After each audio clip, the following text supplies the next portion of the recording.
जागतिक पर्यावरण दिनाचे औचित्य साधून ड्रीम वर्क्स रिअल्टर्सच्या बालेवाडी येथे एक अनोखी आणि दीर्घकालीन वृक्षारोपण मोहीम राबवण्यात आली। रूटीन फॉर ग्रीनर टुमॉरो या संकल्पनेवर आधारित हा उपक्रम केवळ प्रतिकात्मक नसून पर्यावरणीय शाश्वततेसाठी एक ठोस पाऊल असा आहे।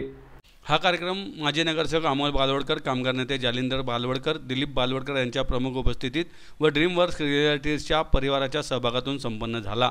या मोहिमेअंतर्गत 100हून अधिक झाडांची लागवड करण्यात आली असून प्रत्येक झाड 2 कर्मचाऱ्यांच्या जोडीकडे सुपूर्द करण्यात आले आहे। प्रत्येक झाडाला एक वैयक्तिक नाव देण्यात आले असून जलरोधक फलकासह त्याचे दस्तऐवजीकरण करण्यात आले आहे। ही अभिनव संकल्पना कर्मचाऱ्यांमध्ये निसर्गाशी नातं निर्माण करते तसेच दीर्घकालीन जबाबदारीची भावना वाढवते। ड्रीम वर्क्स रिअल्टर्सने या उपक्रमासाठी कार्य विभागाची स्पष्ट रचना आखली आहे।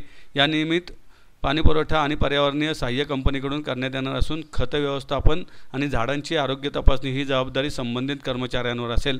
प्रत्येक रोपाची वाढ आणि जोपासना ही दीर्घकालीन पद्धतीने केली जाणार आहे। या उपक्रमात कंपनीचे कर्मचारी, पर्यावरणप्रेमी नागरिक आणि स्थानिक रहिवासी यांनी सक्रिय सहभाग नोंदवला। ड्रीम वर्क रिअल्टर्सने रिअल इस्टेट क्षेत्राने शाश्वत शहरी विकासात पुढाकार घेण्याचा एक सकारात्मक संदेश यामधून दिला आहे।